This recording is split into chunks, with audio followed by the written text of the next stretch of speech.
नमस्कार, आदाब, सत श्री अकाल दोस्तों। मैं हूं अंचित शर्मा और आप सभी का रियासी अपडेट्स में स्वागत है। असिस्टेंट प्रोफेसर रूबीना चौधरी जी हमारे साथ हैं। कल से ये रियासी में आए हुए हैं और इनका ये दावा है कि बिलाल अहमद जो कि डेप्यूटी डायरेक्टर हैं सोशल फॉरेस्ट्री डिपार्टमेंट में, वो इनके पति हैं और इसी को लेकर कल से रियासी में विवाद देखने को मिल रहा है। कुछ इंटरव्यूज़ भी इन्होंने दिए हैं और अपनी बात को रखा है।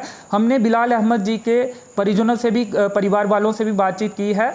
उनका क्या कहना है वो भी हम इनसे सवालात करेंगे। फिलहाल जो इन्हें कहना है क्या कुछ हुआ है, और इनका दावा है कि उनके साथ 1 महीना पहले इनकी शादी हुई है, लेकिन अब बिलाल अहमद जी के परिवार वाले इन्हें अपनाने से इनकार कर रहे हैं। और इसी के मद्देनज़र कल से ये रियासी पहुँचे हैं और उनके घर के अंदर जाने की कोशिश कर रहे हैं, लेकिन परिवार वाले, बिलाल अहमद जी के परिवार वाले इन्हें अंदर नहीं जाने दे रहे हैं। रियासी फ़िलहाल ये एक घर पे किसी के अपने जो परिचित थे उनके घर पे रुके हुए हैं।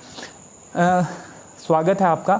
क्या कुछ हुआ था पूरा मामला, कब आप उनके संपर्क में आई और शादी कब हुई थी, और क्या लीगली आपकी शादी हुई है? क्या आपके पास दस्तावेज हैं और क्या फ़ोटोग्राफ्स हैं या फिर कुछ वीडियोस बने हुए हैं शादी? जी, मेरे पास मुकम्मल प्रूफ है। निकाह के वीडियोस हैं, फ़ोटोग्राफ्स हैं आफ्टर निकाह के, ड्यूरिंग निकाह के जो हैं, और इसके अलावा मैरिज एग्रीमेंट है और बाकायदा जिसमें पूरा मेंशन है और पूरा के किस में कितना महर वगैरह है, वो सारा कुछ मैरिज एग्रीमेंट में भी मेंशन है। तो I have full documents, full proof जो है मेरे पास। निकाह नामा हुआ था आपका उसमें? मेरे पास दोनों चीज़ें हैं। मैरिज एग्रीमेंट हुआ था और इट वाज फॉलोड बाय निकाह। अभी आप दस्तावेज क्या दिखा सकते हैं, और शुरुआत से जानना चाहेंगे कैसे आपकी मुलाकात हुई थी और फिर बात शादी तक कैसे पहुंची, और क्या आपको क्या वादे किए गए थे? क्या आपको घर लाने की बात की गई थी या फिर अलग रहने की बात हुई थी, और अब आखिर आप क्यों घर पे पहुंचे और ये पूरा विवाद क्यों हो रहा है? क्या दूसरी शादी की भी कोई खबर है, उन्होंने दूसरी शादी कर लिया, कुछ ऐसी भी जानकारी आपको मिली? जी, ऐसा ही कुछ सुनने को मिला था कि शायद कहीं शादी की बात चल रही है, और मेरे को डिस्कस नहीं किया था घर पे उन्होंने। तो अगर शादी की थी तो उसको घर पे बताना चाहिए था मेरे लिए, तो लाना चाहिए था घर पे। तो इस तरह से तो आई वाज जस्ट वेटिंग कि वो कब बताए, बट ऐसा हो नहीं पाया। तो इंतज़ार करती रही मैं। तो उसमें बीच में मुझे ये भी पता चला कि कहीं शादी की बात चल रही है। तो जब मैंने इंटरफेयर किया तो शायद वहाँ सक्सेसफुल नहीं हुआ, तो उसके अलावा शायद कहीं और भी फिर इन्होंने तैयारी की हुई थी। तो in the mean time I came to know कि शायद कुछ नोटिस वगैरह भेज के he was feeling as if he has divorced me. And आपने मतलब सभी ने देखा भी है कि ही वॉज सेइंग के you are divorced now, you are no more my wife. तो दैट्स वाई अगर ऐसा है तो within 1 month only one thing is possible, that is through triple तलाक। अदरवाइज इतना ड्यूरेशन कम है इसमें, बाकी तो डिवोर्स का मतलब ही नहीं बनता है ना, इतना ड्यूरेशन ही नहीं है, तो ओनली ट्रिपल तलाक इज़ पॉसिबल। तो मुझे लगता है फिर मेरे हस्बैंड को शायद पता नहीं है कि ट्रिपल तलाक बैन है, अदरवाइज़ वो इतना शायद ऐसा स्टेप नहीं लेते। ट्रिपल तलाक पर बात करना चाहेंगे। उन्होंने अपने मुंह से ये बात कही है या फिर मैसेज भेजकर ये लिखा है कि आपको वो तलाक लिखकर तलाक दे रहे हैं, या फिर उन्होंने तो नोटिस की बात की है जो हमारे संज्ञान में आया है? उन्होंने खुद तो ये बात नहीं कही, इसके आप जो उन्होंने कहा है उसके अलग ये मायने आप निकाल रहे हैं? उन्होंने कुछ कहा है कि उन्होंने कुछ सेंड मुझे भेजा है? नोटिस भेजने की बात आपने ही शायद कही है कि नोटिस आपको भेजा गया है। तरफ से आपको कुछ आया है कि नहीं, मेरी जब उनके परिवार वालों से बात हुई जो यहाँ पे रहते हैं, यहाँ पे आप एंटर करने की कोशिश कर रहे थे, जो आप अपना घर बता रहे हैं, उन्होंने ये कहा है कि उनकी जानकारी में उनके बेटे की कोई भी शादी नहीं हुई है, उन्हें कोई भी इस तरह की जानकारी नहीं है, इसलिए वो आपको अपने घर के अंदर एंटर नहीं करने दे रहे। तो मैं ये बताना चाहती हूँ कि बिलाल के फादर और उसके एक जीजा वो हमारे घर में आ चुके हैं, ठीक है? उनके फादर जो यहाँ पे आप उनके घर पे अभी आए हैं, तो वो आपके घर पे आ चुके हैं। शादी के मद्देनजर ही कोई बातचीत करने के बाद जब उनको पता चला है कि शादी हो चुकी है, तो वो अपने बड़े दामाद के साथ हमारे घर पे आ चुके हैं और उन्होंने बताया कि आपने अब वहाँ पे इंटरफेयर किया था, तो जहाँ पे ये एंगेजमेंट कर रहा था तो वहाँ पे ब्रेकअप हो गया है, तो अब आप दोनों देख लीजिएगा, तो हमें कोई प्रॉब्लम नहीं है आप लोगों ने शादी खुद की है तो खुद देखिए, तो बाकी आप देखिए कि ये चीज़ उन्होंने बोली थी। तो अगर उनको नॉलेज नहीं है तो क्या शायद मेरे घर आने से पहले नहीं होगा नॉलेज, लेकिन जब वो मेरे घर आए हैं तो उनको नॉलेज था, वो तभी आए हैं। तो मुझे नहीं लगता कि ये बात सच है। वो अगर आज ये बात कह रहे हैं तो ये सच नहीं है। हाँ, अगर उन्होंने पहले की होगी ये बात तो फिर सच हो सकती है, लेकिन आज नहीं हो सकती, क्योंकि वो काफ़ी दिन हो चुके हैं इस बात को कि वो मेरे घर आ चुके हैं। तो कोई नोटिस रिसीव हुआ है आपको तलाक को लेकर? मुझे कोई नोटिस रिसीव नहीं हुआ, बट शायद मेरे घर पे इन्होंने भेजा है। और घर वालों ने ये बात बताई है आपको? नहीं, I came to know from Bilal कि इसने नोटिस भेजा है और you are no more my wife as you are divorced now. तो अगर वो कह रहा है, नोटिस भी भेज दिया, you are divorced no, you are no more my wife, तो दैट मीन्स कि ही इज़ फॉलोइंग ट्रिपल तलाक। लेकिन वो नोटिस भी भेज रहे हैं, दैट मीन्स इसका एक मतलब ये भी निकलता है कि वो जो लीगल प्रोसीजर है वो भी फॉलो कर रहे हैं। देखिए, जो नोटिस है वो तो उसमें भी भेजा जाता है ना, ट्रिपल तलाक में भी नोटिस भेजा करते थे लोग।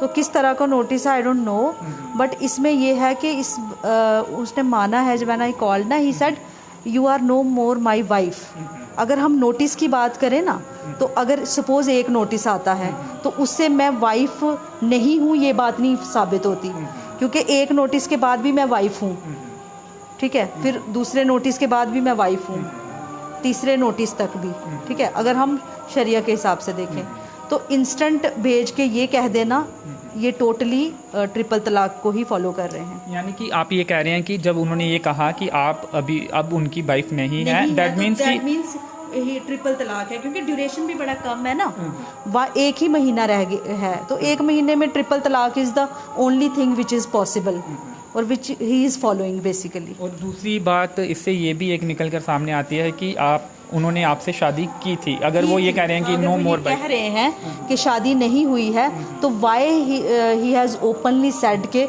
हमारा तो डिवोर्स हो गया है, तो दैट मीन्स शादी थी तभी डिवोर्स को वो मान रहा है, तो शादी तो है। रुबीना जी, उनके परिवार वालों का ये कहना है कि अगर शादी हुई है तो उनके परिवार का कोई भी सदस्य उसमें शामिल नहीं हुआ है, जो भी निकाहनामा हुआ है उसमें उनके हस्ताक्षर नहीं होंगे क्योंकि वो शामिल नहीं हुए, कोई दोस्त शामिल नहीं हुआ है। तो जब भी इस तरह से शादी होती है, निकाहनामा होता है, उसमें जो लड़का है उनके परिवार वाले या फिर दोस्त वो शामिल होते हैं और फिर हस्ताक्षर भी होते हैं। क्या आपकी जानकारी में ये है? और हस्ताक्षर किसी के उनके नोइंग के, दोस्त के, रिश्तेदार के, परिजनों के हुए हैं क्या? देखिए, ऐसा होता है कि जब निकाह होता है तो जैसे लव मैरिज भी लोग करते हैं, तो लव मैरिज में भी जब बाहर लोग करते हैं तो उसमें भी विटनेसेस आ जाते हैं, तो वो भी पेरेंट्स तो नहीं होते या कोई रिश्तेदार नहीं होते। तो ऐसे उसी तरीके से it was also sort of love marriage जो हुई थी, तो उसी तरीके से विटनेस भी थे। तो विटनेस आप ये कह रहे हैं वहाँ पे मौजूद थे और उन्होंने हस्ताक्षर उनकी तरफ से किए। निकाह हुआ है, औकाफ के रजिस्टर्ड मुफ्ती हैं जिन्होंने निकाह किया है, आपको वहाँ से भी निकाहनामा जो है वो मिल जाएगा। तो बिलाल को भी सब पता है, पूरा रजिस्टर्ड है, और we have legal marriage agreement also जो लॉयर के थ्रू किया गया है, जिसमें भी प्रॉपर विटनेस है, जिसमें सारी डिटेल्स हैं, जिसमें ये लिखा गया है कि किसी आप के प्रेशर में नहीं, हम अपनी मर्ज़ी से, हम बालिग हैं, अपनी मर्ज़ी से शादी कर रहे हैं। This was all. एक आरोप ये भी लग रहा है कि कहीं उनके ऊपर कोई दबाव तो नहीं था शादी का, क्योंकि उनके परिवार को उन्होंने क्यों नहीं बताया या फिर उनको बुलाया? मे बी के उनको एक ये इशू होगा, ही ऑलवेज टोल्ड मी कि my parents, my families Orthodox थोड़ा कास्ट सिस्टम को फॉलो करते हैं, तो मे बी उस हेजिटेशन की वजह से वो नहीं बता पाए होंगे। आई होप सो, क्योंकि इतना बड़ा बंदा है, अगर तुम आई डोंट थिंक कि वो किसी प्रेशर में या ऐसा कुछ में आ सकता है।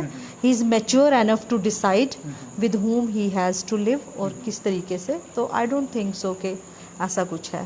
दबाव में आने वाली उम्र नहीं है, ना मेरी है ना उसकी है। यानी कि आप दोनों कोई भी फैसला अपनी ज़िंदगी का बड़ा फैसला कर सकते हैं। एग्जैक्टली।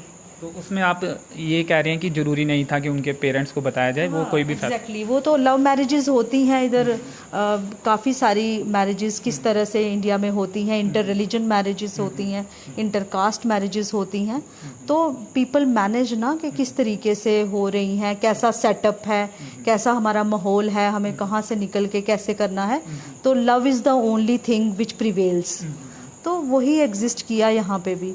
अब चीज़ें बाद में क्या शक्ल ली है, क्या हुआ है, तो इंटर कास्ट आपने बात की, जब आपका निकाह हो रहा था, शादी हो रही थी, तब ये बात सामने नहीं आई थी, एक दूसरे में ये डिस्कशन नहीं हुई थी? देखिए कोई बैन थोड़ा ना है कि आप दूसरी कास्ट में शादी नहीं अगर वो आपके जो पति आप जिन्हें कह रहे हैं वो अगर ये अब ये बात कर रहे हैं कि उनके परिवार वाले नहीं मानेंगे, तब ये बात कहीं सामने आई? पहले भी थी। ही सेड के I don't believe in caste system but my family believes in caste system.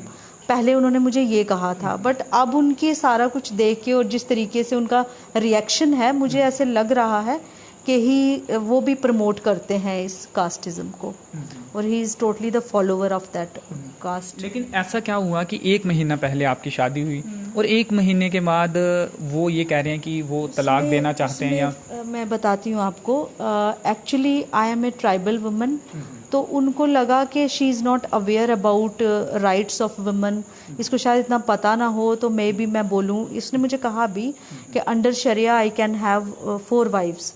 तो मुझे दूसरी शादी का वो मे बी वो उसकी तरफ दूसरी शादी की तरफ जा रहे थे। तो जब वो शादी पे मैंने, उन्होंने दूसरी शादी करनी होती तो ठीक 1 महीने पहले ही आपसे शादी क्यों करते, अगर उनके माइंड में कुछ ऐसा चल रहा था? पहले से अफेयर था, मतलब ऐसे रिलेशंस थे, तो उसके बाद डिसाइड करके ही उन्होंने किया है।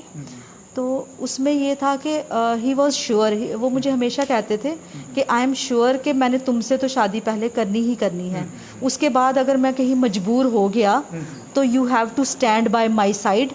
फिर मैं पहले तो पूरी कोशिश करूँगा कि ना हो, लेकिन अगर कभी मजबूर हो गया तो शायद मुझे करनी पड़े पेरेंट्स की मर्जी से भी। तो मैंने बोला पहले तुम कोशिश तो कर लो, जब वो वक्त आएगा तब देखेंगे। तो उसी हिसाब से जब वो मैंने इंटरफेयर किया तो आई केम टू नो कि वो बातचीत हो रही थी और उस तरीके से, तो देन मैंने लड़की को बता दिया। तो उसी के बाद सारी चीज़ें शुरू हुई हैं।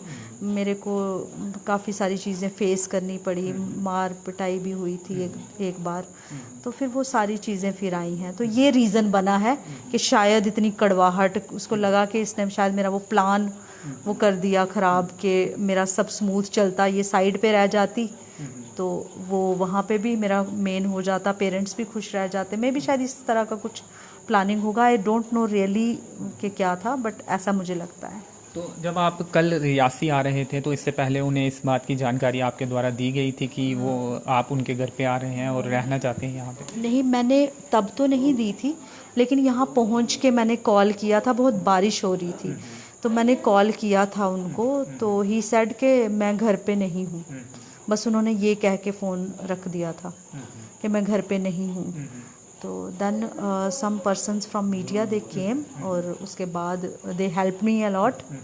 तो उनकी हेल्प से फिर मैंने बताई बात, मैंने नॉक किया डोर, बट किसी ने खोला नहीं।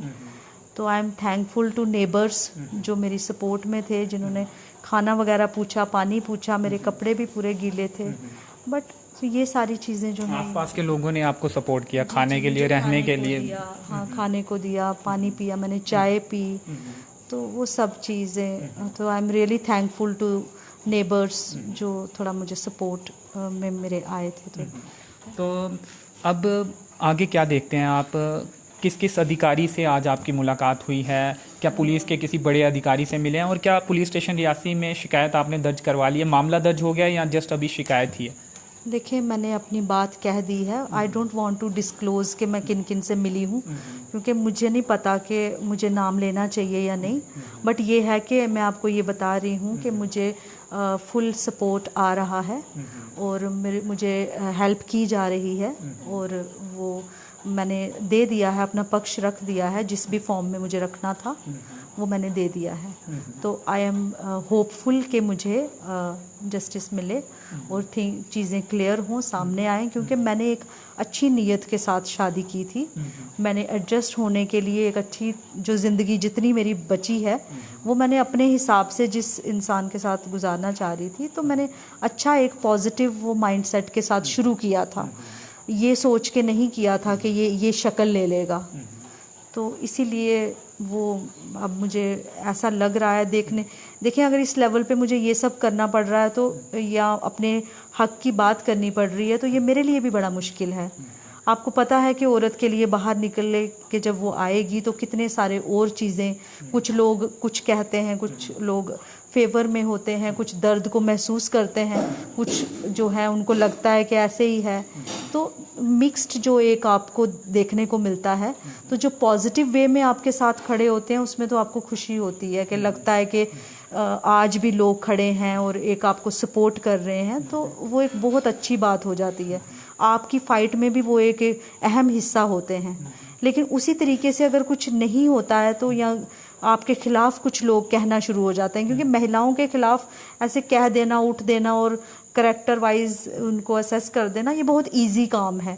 और ये लोअर जो जिनका माइंडसेट बहुत नैरो है वो जब कुछ नहीं कर पाते तो वो ये वाला एंगल लेके कुछ टिप्पणियां करने लगते हैं। तो रियली में उनके लिए थोड़ा सा लगता है, थोड़ा एक तकलीफ़ भी होती है कि शायद इनकी बेटियां नहीं हैं, शायद इनके ये वो दर्द क्यों नहीं महसूस कर पा रहे हैं, ये क्यों नहीं खड़े रह रहे हैं। तो वो एक थोड़ा सा मिक्स्ड सा हमें देखने को मिलता है। और लेकिन आई एम होपफुल अगर हमारे साथ हमारे जो लोग हैं या जो हमारे लॉ से रिलेटेड लोग हैं, जो हमारी पुलिस है, अगर वो हमारे साथ ताउन कर रही है तो मुझे नहीं लगता कि किसी को जस्टिस लेने के लिए इतना ज़्यादा वो फ़ाइट करने की ज़रूरत है। सिर्फ बाहर निकलने की ज़रूरत है, कुछ कदम लेने की ज़रूरत है। जब हम कुछ कदम ले लेते हैं लोग हमारे सपोर्ट में भी आ जाते हैं और चीज़ें ठीक हो जाती हैं। जब आप पुलिस स्टेशन रियासी पहुंचे थे, कल जब आप रियासी आए थे, मेरी भी आपसे बात हो रही थी, सबसे पहले आप रियासी पुलिस स्टेशन पहुंचे थे, तब आपकी बात को सही से सुना गया था क्या, या फिर पुलिस ने भी कुछ वक्त मांगा था, या फिर क्या कहा था आपसे? देखिए जब मैं आई थी तो दे सेड कि आपका अपना घर है, आप जा सकते हो, तो देख लीजिएगा। अभी तो ऐसा कुछ लगा नहीं, बट जब मैं फिर वहाँ से मैं आ गई थी क्योंकि वो शायद कुछ ऐसा था नहीं, बट मुझे लगा कि शायद मेरे लिए दरवाज़ा खुल जाए, शायद मुझे अंदर ले लिया जाए। क्योंकि जैसे आप कह रहे हैं कि ये लोग कह रहे हैं कि हमें पता नहीं है अभी तक, लेकिन पता था, अभी तो पता है। और वो आ भी चुके हैं उसके फादर हमारे घर, तो आई वॉज़ होपफुल कि जब वो मुझे देखेंगे तो शायद एटलीस्ट दरवाज़ा खोल देंगे। मुझे नहीं मालूम, देखिए काफ़ी चलती हुई अच्छी शादियां भी चलती हुई एक दिन डिवोर्स हो जाता है। तो वो जब होगा, अगर ऐसा होना होता, अगर तो वो तो मान के ही चल रहे हैं कि इट इज़ डन, तो वो उसी टाइप का ट्रिपल तलाक पे ही फोकस्ड हैं। तो मैं इसीलिए शायद उन्होंने रिजिडिटी दिखाई है कि why she is coming now. तो वो एक चीज़ थोड़ा सा मुझे तकलीफ देती है। कल से आज तक क्या क्या हुआ है? फिर कल जब उन्होंने दरवाज़ा नहीं खोला, फिर आपने फिर से संपर्क करने की कोशिश की उनसे? फिर मैंने सुबह भी मैं बैठी थी बाहर, तो फिर जब मैं उन्होंने मुझे कहा वो यहाँ नहीं है, तो देन पुलिस आई, तो पुलिस ने कहा पुलिस आज आई थी, तो दे सेड के लड़का नहीं है घर पे। तो मुझसे तो बात ही नहीं कर रहा था, मुझसे तो रात को भी उसने कोई एक बार शायद किया था, और उसमें भी काफ़ी अब्यूज़िव लैंग्वेज उसने यूज़ किया था, वो मैं बता भी नहीं सकती, तो उस तरह का। तो उसके बाद मेरी कोई बातचीत नहीं हुई है उससे। तो मतलब मुझे नहीं पता था कि मुझे बस पुलिस आई थी, तो पुलिस ने इनके घर वालों से भी बात की और फिर मुझे भी बोला कि आप धूप में मत बैठिए, आप आइए और आप लीगली देखिए, हम देखते हैं क्या कर सकते हैं, आप पुलिस स्टेशन आइए। तो देन मैंने कहा उनको कि मैंने सुबह से खाया नहीं है कुछ, तो let me have my breakfast, तो उसके बाद फिर मैं आ जाती हूँ। फिर मैं थोड़ी देर के बाद चली गई थी, उन्होंने मेरी बात सुनी थी। जो विमेन विंग है वहाँ पे हेल्प डेस्क है, वहाँ पे मैंने पूरी बात बताई थी, तो उन्होंने सुनी थी, फिर मैंने रिटर्न में भी दिया था। तो क्या लगता है आपको, जो आप दावा कर रहे हैं, क्या इंसाफ मिलेगा आपको? देखिए इंसाफ के लिए 4 कदम उठाने पड़ते हैं, तो मुझे लगता है मैंने वो उठाए हैं। तो आई एम रियली होपफुल, इंशाल्लाह मिलेगा, क्यों नहीं। आखिर we are living in a democratic country, और विमेन के लिए काफ़ी कुछ किया जाता है। और I am very thankful to जो गवर्नमेंट है, ख़ास तौर पे जो ये इन्होंने बैन किया है ट्रिपल तलाक। आज मुझे इसकी अहमियत का एहसास होता है। जब ये बैन हुआ था तो there were women who celebrated, but उस टाइम पे मुझे एक प्रैक्टिकल एक्सपीरियंस नहीं था इस चीज़ का कि ये कितनी तकलीफ़देह चीज़ थी और आज कितना रिलीफ मिला है। लेकिन आज मैं वो रिलीफ को महसूस कर सकती हूँ, और अगर हमें आज वो रिलीफ महसूस होता है तो जो महिलाओं ने काफ़ी देर से देखा है, इसको झेला है, तो आज अगर हम वो रिलीफ महसूस कर रहे हैं तो इंशाल्लाह जस्टिस भी दूर नहीं है, वो भी मिलेगा इंशाल्लाह। बिलाल अहमद जी के साथ ही रहना चाहते हैं, पूरी ज़िंदगी उन्हीं के साथ बिताना चाहते हैं, जहाँ जो ये रिश्ते ख़राब हुए हैं अब आपके, तो आप भी डिवोर्स की तरफ जाना चाहते हैं? देखिए, मैंने तो साथ रहने के लिए ही एक कदम बढ़ाया था, एक पॉजिटिव माइंडसेट के साथ, तो इसीलिए मैं तो रहने के ही स्कोप से दरवाज़ा खटखटा रही थी। अगर कोई दरवाज़ा खटखटाता है तो वो क्यों खटखटाता है? अगर डिवोर्स ही लेना है तो फिर तो बंदा कहीं पे भी रह के अप्रोच कर सकता था, लेकिन जब रहना चाहता है तभी तो दरवाज़ा खटखटाता है ना। तो आगे से खोला नहीं जा रहा है तो that means they are rigid, they have planned or they are supposing that they have given the divorce। तो इसलिए मेरा तो माइंडसेट पॉजिटिव एंड क्लियर है। I just want to live with him. तो अब लीगली आप आगे बढ़ेंगे और क्या रियासी रहेंगे अगले कुछ दिन, या फिर चले जाएंगे अपने घर पे? और जब शादी आपकी हुई थी, एक सवाल रह गया था, वहाँ पर कौन कौन मौजूद था? क्या आपके परिवार वाले, आपके माता पिता वहाँ पे मौजूद थे? उनकी मर्जी से ये सारा कुछ हुआ था? देखिए, होता ये है कि पहले जब हमारी बातचीत होती थी तो हम बहुत सारे प्लान, बिलाल ने एक दो बार मुझे कहा कि हम यहाँ नहीं करेंगे, हम कहीं और शादी करेंगे। उसको लगा कि शायद कहीं मतलब ऐसे बात ना हो, तो मैंने उनको बोला कि मेरे पेरेंट्स या मेरे घर के जो मेंबर्स हैं, जब वो विलिंग हैं तो मैं फिर उसने मुझे ये भी एक बात कही थी जो मैंने उसकी हमेशा अप्रिशिएट करती हूँ। ही सेड कि मैं नहीं चाहता कि तुम्हारा जो निकाह, तुम्हारी जो शादी है वो घर के बाहर कहीं और हो, because I am also a responsible son. मेरी भी बहनें हैं घर पे, तो मुझे बहुत बुरा लगेगा अगर किसी की बेटी, किसी की बहन कहीं बाहर निकाह करेगी। तो मुझे बहुत खुशी होगी अगर तुम अपने घर में निकाह करोगी। तो दैट इज़ वाई मेरे घर के लोग तो विलिंग थे, क्योंकि हम लोग कास्ट सिस्टम वगैरह ये सब बिलीव नहीं करते। तो दैट्स वाई ही केम, और हमारे घर में अच्छे से हुआ। घर वालों को मनाना पड़ा था आपको, या फिर वो पक्ष में थे? Not at all. मैं किसी के लिए बोलती और इस लेवल पे हूँ तो वो मेरे डिसीजन को हमेशा वैल्यू करते हैं। उन्हें लगता है कि अगर मैंने सोचा होगा तो सही ही सोचा होगा, तो इसलिए वो मेरे फेवर में हमेशा हैं। अल्हम्दुलिल्लाह के मेरी बहुत अच्छी फैमिली है जो हमेशा मेरे सपोर्ट में खड़ी रहती है। अभी जब आपने रियासी आने का फ़ैसला लिया तो क्या उनका भी सपोर्ट था, और उनसे बातचीत हो रही है? उनका क्या कहना है? हाँ, वो मेरे लिए फ़िक्रमंद हैं, और वो मुझे फ़ोन करते हैं, ख़ास तौर पे मेरी भाभी। I am proud of her. She is really जैसे एक फ्रेंड की तरह एक खड़ी है वो मेरे साथ, और वो मुझे हमेशा कॉल कर कर के पूछती रहती हैं। तो मेरी फैमिली अल्हम्दुलिल्लाह दे आर। आपको ये नहीं लगता कि चीज़ें सही हो सकती थी ये सब करने से पहले, या आपने पूरी तरह से कोशिश की थी आपने? मेरा आपसे एक सवाल है, आप मुझे बताएं, दुनिया की कोई भी बीवी अभी शादी को चंद ही दिन हुए हों, तो क्या उसे अगर पता चले कि उसका हस्बैंड कहीं और शादी कर रहा है, तो आप यकीन से बताएं क्या उसका रिएक्शन वो नहीं होता जो मेरा था? आपने कोशिश की थी कि बातचीत करके ही कुछ हल निकल जाए, या फिर जो होने जा रहा है वो रुक जाए वहाँ पे? ये कोशिश आपकी? अगर वहाँ पे मतलब मैंने बीच में पूछा जब, तो अगर वो चीज़ें रोकनी थी तो उसके लिए बिलाल रोक सकता था ना। मैं तो थर्ड पर्सन थी, तो मेरे इख्तियार में कुछ नहीं था, ठीक है, उसके इख्तियार में सब कुछ था।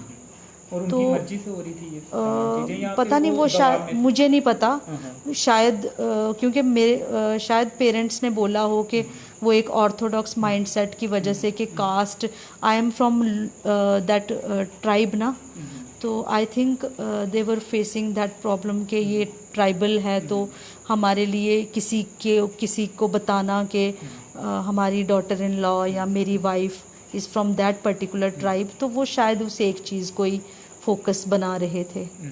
तो that was the only reason I think. तो he loved me, that is why उनको लगता था कि इसको ड्रॉप नहीं किया जाए बट इसको एक साइड पे रखा जाए। But I am not a item ना to be placed in one side, I am also an individual.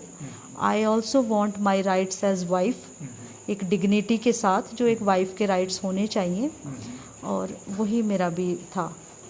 That's all I. और कुछ कहना चाहेंगे कि पुलिस के बड़े अधिकारियों से या फिर एलजी मनोज सिन्हा जी से कोई क्या मांग करना चाहेंगे अगर वो आपकी आवाज़ को सुने?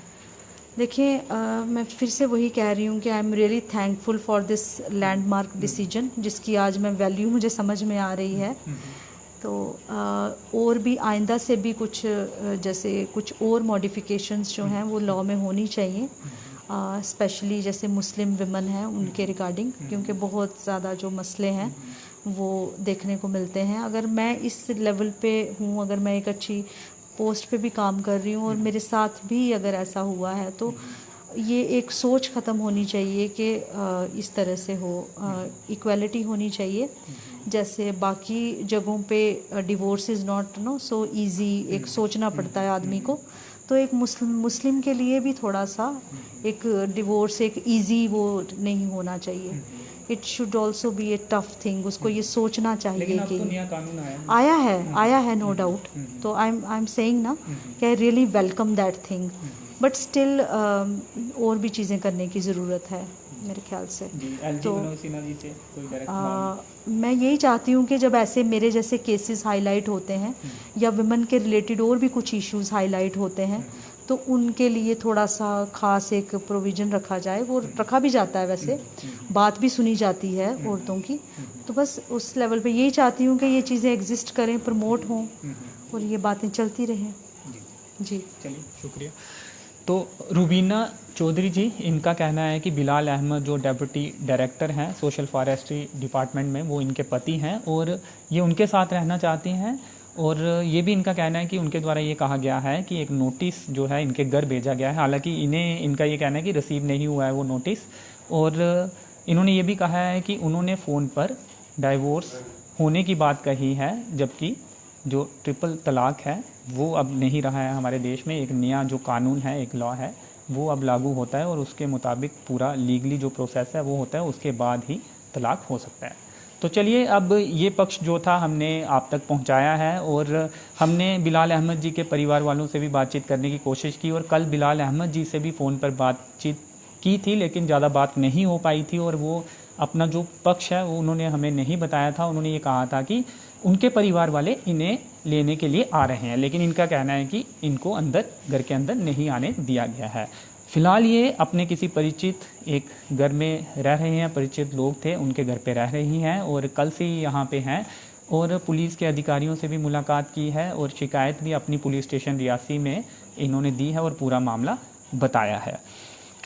इनके अनुसार ये उनके साथ ही रहना चाहती हैं और इनके जो घर वाले हैं जो ये ट्राइब हैं और इसलिए भी ये भी एक रीज़न बन रहा है कि वो इन्हें एक्सेप्ट नहीं कर रहे हैं। लेकिन ये अपने जो मांग है उसे लेकर लगातार आवाज़ बुलंद कर रही हैं, मीडिया में भी आ रही हैं और अपने लिए इंसाफ की मांग जो है वो कर रही हैं। अगर बिलाल अहमद जी से हमारी बातचीत होगी तो पूरी तरह से उनका जो पक्ष है वो भी सामने लाने की कोशिश करेंगे, लेकिन हमने कोशिश की है कि उनके परिवार वालों से भी उनसे भी बात की है और कुछ सवाल भी इनसे करने की कोशिश की है। तो चलिए, फ़िलहाल इस इंटरव्यू में इतना ही। मेरे सहयोगी दीपक राजपूत के साथ मुझे दीजिए अनुमति। धन्यवाद।